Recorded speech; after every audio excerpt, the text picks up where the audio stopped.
আগামী ফেব্রুয়ারিতে জাতীয় নির্বাচন, কিন্তু দেশের আইনশৃঙ্খলা পরিস্থিতি নাজুক। মাজার খানকা শরীফে হামলা, কবর থেকে মরদেহ তুলে পুড়িয়ে ফেলা, রাজনৈতিক কার্যালয়ে ভাঙচুর, অগ্নিসংযোগের ঘটনায় বাড়ছে উদ্বেগ।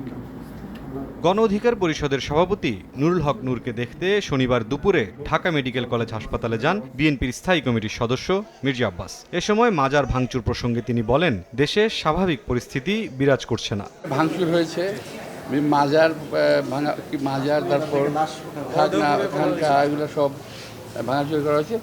এগুলো আসলে বিচ্ছিন্ন কিছু না। নির্বাচনটা সামনে রেখে এই ধরনের আরও অনেক কিছু সামনে আপনারা দেখতে পাবেন, যাতে নির্বাচনটা না হয়। একটা শ্রেণীর লোক চাচ্ছে যাতে নির্বাচন না হয়। পবিত্র ঈদে মিলাদুন্নবী উপলক্ষে সকালে নয়াপল্টনে কেন্দ্রীয় কার্যালয়ে মিলাদ মাহফিল করে বিএনপি। এ সময় দলটির সিনিয়র যুগ্ম মহাসচিব রুহুল কবির রিজভী বলেন, তৌহিদি জনতার নামে দেশে যে উৎপাত নৈরাজ্য শুরু হয়েছে, এর পেছনে আন্তর্জাতিক ষড়যন্ত্র রয়েছে।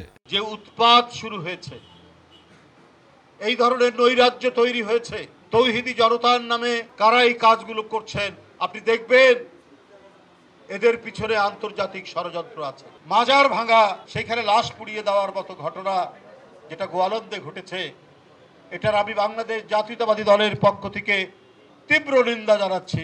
জাতীয় প্রেস ক্লাবে এক আলোচনায় যোগ দিয়ে নৈরাজ্যকর পরিস্থিতির জন্য সচিবালয় ও আইন শৃঙ্খলা বাহিনী থেকে ফ্যাসিস্টের দোসরদের না সরানোকে দায়ী করেন বিএনপির ভাইস চেয়ারম্যান শামসুজ্জামান দুদু। ডক্টর ইউনূসের প্রথম কাজ ছিল সচিবালয় পরিষ্কার করা, প্রথম কাজ ছিল আইন শৃঙ্খলা বাহিনী পরিষ্কার করা। রাজনৈতিক সিদ্ধান্ত যদি হয় তাহলে এই লোকগুলোকে ওখানে থাকার কথা না। দেশকে রক্ষা করতে পারে বিএনপি, সেই প্রমাণ বিএনপি দিয়েছে। এদিকে জাতীয় পার্টির কার্যালয়ে হামলার ঘটনায় গভীর উদ্বেগ জানিয়ে গণমাধ্যমে বিবৃতি পাঠিয়েছে বিএনপি। ভয় ভীতি সৃষ্টি করে কোনো রাজনৈতিক দলের কার্যক্রমকে থামিয়ে দেয়া বহুদলীয় গণতান্ত্রিক নীতির সঙ্গে সামঞ্জস্যপূর্ণ নয় বলেও মনে করে দলটি। মুরসালিন হক জুনায়েদ, সময় সংবাদ, ঢাকা।